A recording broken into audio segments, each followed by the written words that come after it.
Three things happened this weekend that deserve far more attention than they received. Israel expanded its ground invasion of Lebanon, and a 3-month war's only viable peace deal may now be dead because of it. Kazakhstan offered to store 440 kilograms of Iranian uranium that is almost certainly buried under the rubble of the facilities America bombed. And the United States military killed 205 people on boats in the Pacific Ocean this week, in operations described as counter-narcotics, with almost no coverage whatsoever. Let's take these in order, because the gap between what's happening and what people are being told is wider today than it has been all week. On Sunday, Israeli Prime Minister Benjamin Netanyahu announced he had instructed the Israeli military to expand its ground maneuver in Lebanon. Israeli forces have now occupied Beaufort Castle, a 900-year-old Crusader fortress that sits on a hilltop overlooking southern Lebanon and northern Israel, and are pushing toward the city of Nabatiyeh. NPR's Saturday Morning Dispatch confirmed Israel captured the castle, noting it suggests an extended military presence is planned. Lebanese Prime Minister Nawaf Salam responded by accusing Israel of pursuing a scorched earth policy and imposing collective punishment on the residents of southern Lebanon. Lebanese Parliament Speaker Nabi Berri, one of the most powerful Shia political figures in the country, offered Hezbollah's complete commitment to a ceasefire if someone could compel Israel to stop. His question, "Who will compel Israel?" went unanswered. The human cost of what is happening in Lebanon has been largely treated as a footnote in coverage dominated by the Iran MOU negotiations. According to Lebanon's health ministry, Israeli attacks have killed over 2,100 people and wounded nearly 7,000. More than 1 million Lebanese have been displaced. 40,000 homes have been destroyed or heavily damaged. Democracy Now! Spoke with investigative journalist Lila Eunice, whose family's village in Bint Jbeil was bombed. She described what the world should understand. When these homes are destroyed, it is not just real estate. These are structures her grandparents built. When people return to these villages, they will return to rubble, and the rebuilding will be a process of years, not months. Germany expressed serious alarm on Sunday. German Foreign Minister Johann Waidful said Israel's advance deeper into Lebanese territory was cause for serious concern, and warned that further escalation would trigger new waves of displacement. The UK Foreign Minister, Hamish Falconer, echoed those concerns publicly. The Lebanese army, per Al Jazeera, is described as overly stretched. It cannot fight off the invasion. Hezbollah is still firing drones and missiles into northern Israel, and Israel is still pushing south toward Nabatiyeh. Here is the specific mechanism by which this expansion is killing the Iran peace deal. Iran's ceasefire position has been consistent since April. Lebanon is part of the deal. Iran's Foreign Minister Araghchi said explicitly in April that the ceasefire terms are clear. The U.S. must choose between ceasefire and continued war via Israel. It cannot have both. Iran's parliamentary speaker and lead negotiator Mohammad Bagher Ghalibaf said this weekend that Tehran will not accept any agreement that ends the conflict unless there is certainty that the Iranian people will benefit. Iran's foreign minister has been publicly asking who the ceasefire actually applies to, since the U.S. and Israel claim it covers only direct U.S.-Iran hostilities, while Pakistan, the primary mediator, said at the announcement that it applied everywhere including Lebanon. The Trump administration's position has been to treat Lebanon as a separate conflict, not covered by the ceasefire with Iran. That position cannot survive Israeli troops pushing toward Nabatiyeh while Iran's negotiators are sitting across a table in Doha. Fox News confirmed Sunday that Trump went into the Situation Room on Friday, met with advisors, and left without signing anything. Pete Hegseth warned on Sunday that the U.S. was more than capable of resuming strikes against Iran if the talks collapsed. That is the situation. The U.S. is threatening to bomb Iran if Iran pulls out of talks, while simultaneously coordinating with Israel on strikes that Iran says are causing it to pull out of talks. The U.S. military disabled a Gambian-flagged cargo vessel Saturday in the Gulf of Oman as part of the Iranian port blockade, the enforcement mechanism for a war that was supposed to be approaching its end. The Iran MOU is sitting on a table, unsigned. Lebanon is burning, and Trump is in the Situation Room not making a decision. One final detail worth naming clearly: Iranian President Masoud Pezeshkian has reportedly submitted a letter of resignation to the office of the Supreme Leader, according to multiple outlets on Sunday. This would mean that Iran's president, who is the civilian face of moderation in the Khamenei government, has been pushed out during the negotiations. What replaces him in a system where the Supreme Leader holds absolute authority and the IRGC has consistently sabotaged any diplomatic progress they disagree with, is almost certainly more hardline. A resignation in the middle of active ceasefire talks is not a stable foundation for a 60-day MOU. It is the opposite.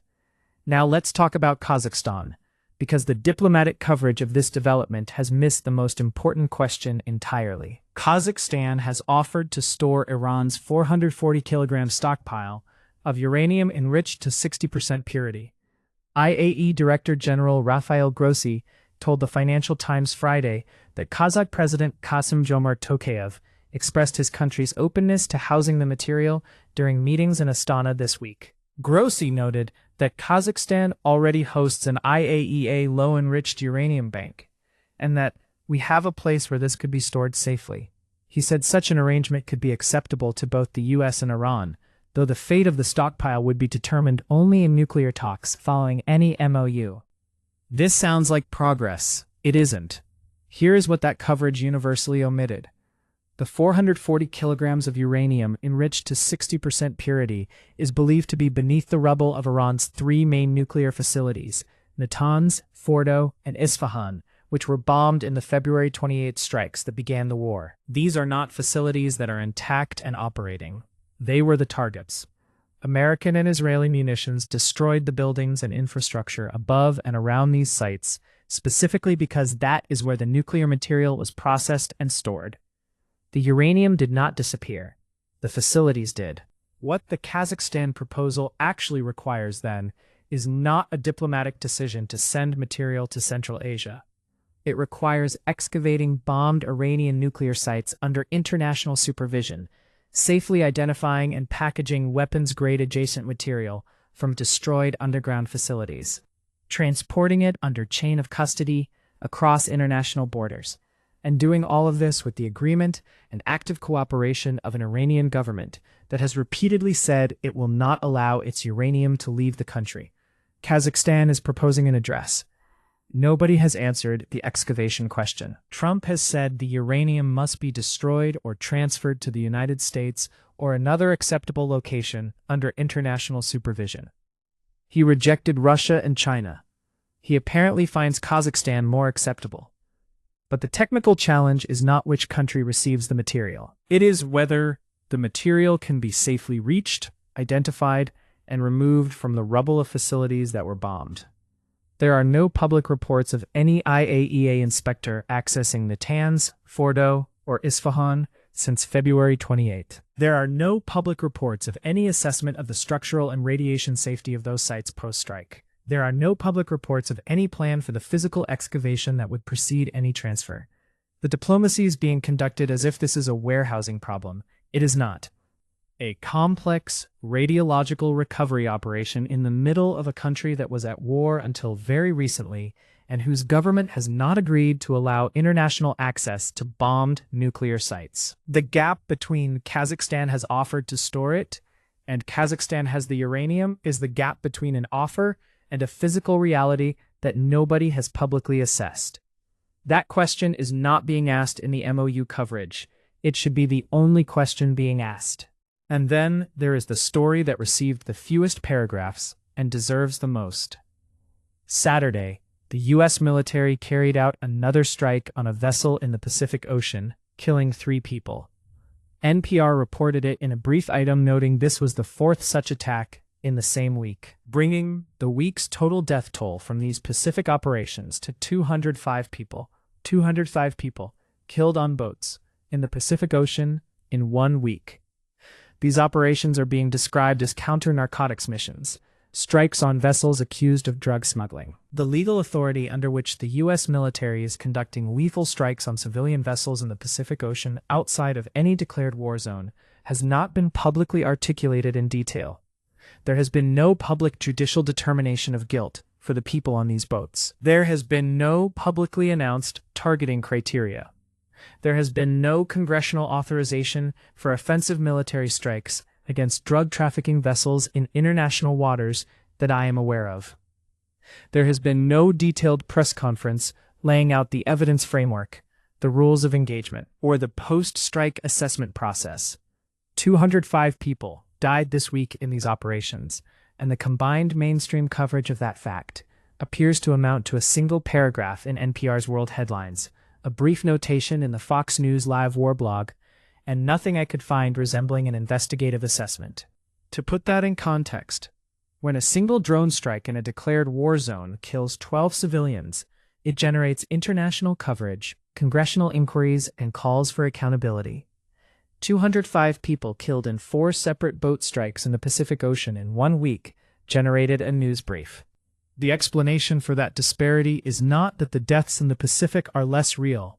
It is that the category of people being killed, men on vessels the U.S. government characterizes as drug boats, has been placed outside the frame of people whose deaths require explanation. Drug trafficking causes enormous harm. The vessels being struck may have been carrying significant quantities of narcotics.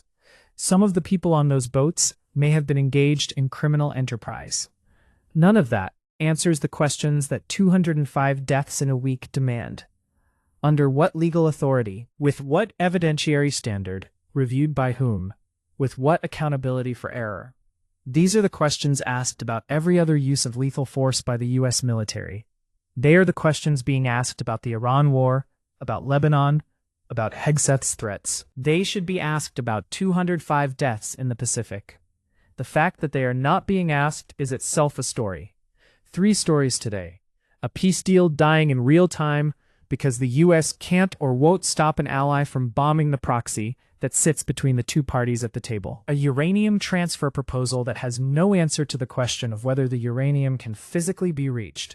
And 205 people dead on boats in the Pacific, described in a paragraph. The common thread is not cruelty or conspiracy. It's something more ordinary and more difficult to fix. It is the institutional habit of managing information about what the war requires, about what the diplomacy can actually achieve, about who counts as a person whose death requires explanation, in a way that keeps the hardest questions from arriving at the people who would have to answer them. Those questions don't go away. They accumulate.